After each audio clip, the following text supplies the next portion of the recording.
Halo sobat, dengan Ari di sini. Kali ini kita akan mereview handphone cukup lawas, tapi cukup bisa diandalkan untuk di tahun 2021 ini, yaitu iPhone SE generasi pertama.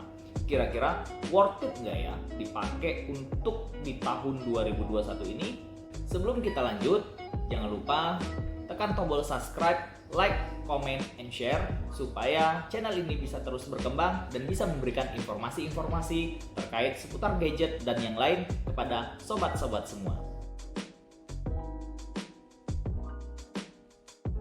Oke, sobat semua, di tangan saya sekarang ada iPhone SE generasi pertama ini, yang mana iPhone SE ini diluncurkan pada kuartal pertama tahun 2016.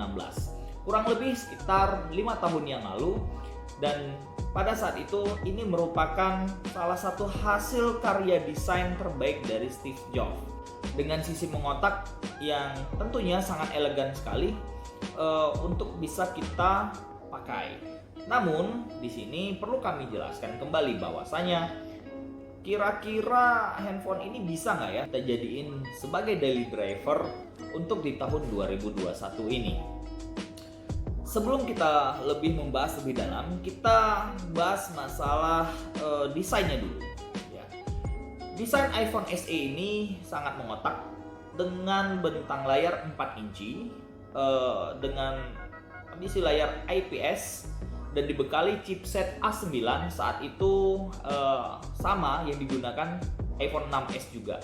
Dari segi desain, saya pribadi sangat menyukai bentuk yang mengotak seperti ini. Kenapa? Kalau dilihat dan dipandang sangat elegan dan cantik sih untuk masih dipakai di tahun 2021 ini. Dan juga untuk penggunaan sehari-hari ya seperti media sosial, chattingan, Facebook, main Instagram, kemudian juga bermain game-game ringan masih bisa diandalkan dan ya smooth sekali. iPhone SE ini juga sampai dengan tahun ini masih mendapat update iOS 14 yang mana iOS 14 ini juga dipakai untuk iPhone kelas-kelas yang sekarang dan cukup asik lah untuk sebagai pegangan kita lah. Kemudian juga kalau dilihat-lihat di sini kita bisa menjelaskan bahwa untuk bagian depan iPhone SE ini dilengkapi dengan fitur keamanan Touch ID generasi pertama yang cukup cepat lah, responsif juga digunakan. Dari sisi kamera belakang iPhone SE ini mengusung 12 megapiksel dilengkapi dengan LED flash. Kemudian untuk kamera depan ya cukuplah untuk kita berselfie, kemudian untuk video callan dengan resolusi 1,2 megapiksel saja. Tapi kita perlu tahu ya, ini iPhone. Beda dong dengan Android. Nah, kemudian di sini di bagian belakang ya tentulah ada logo Apple, kemudian ada tulisan iPhone SE. Di sampingnya di sini ada tombol silent, kemudian ada volume up dan down, kemudian di sisi atas ada tombol untuk mematikan dan menghidupkan. Tapi di sini masih ada iPhone C 3,5 mm. Nah, ini yang sekarang banyak handphone generasi terbaru sekarang ini udah dihilangkan. Tapi di sini masih ada. Kembali untuk ke pengguna sehari-hari ya, kalaupun untuk kita gunakan sehari-hari tentunya dengan kapasitas baterai yang kurang lebih cuma 1600-an mAh, tentunya kita harus membawa cadangan ya, power bank atau mungkin lebih sering untuk ngecas handphone ini. Kalau penggunaan saya sehari-hari ya minimal 2 kali cas dari pagi mulai handphone ini digunakan dengan baterai 100% sampai dengan pada malam hari 2 kali cas. Tapi cukuplah untuk kebutuhan sehari-hari. Worth it nggak untuk di 2021 ini? Worth it banget, tapi dijadikan sebagai handphone kedua. Kenapa saya bilang handphone kedua? Kalau ini menjadi daily driver kalian, sobat-sobat semua, kayaknya ini agak sulit ya, karena kondisi baterainya, bukan kondisi kecepatan, RAM segala macam enggak, tapi kondisi baterainya. Ya, kondisi baterai ini kita maklum saja karena dengan bodi sekecil ini, ya dengan bodi sekecil ini tentunya untuk baterai juga nggak bisa dipasang terlalu besar. Tapi dengan update iOS 14 juga penggunaan baterainya cukup hemat dibanding dengan iOS sebelumnya.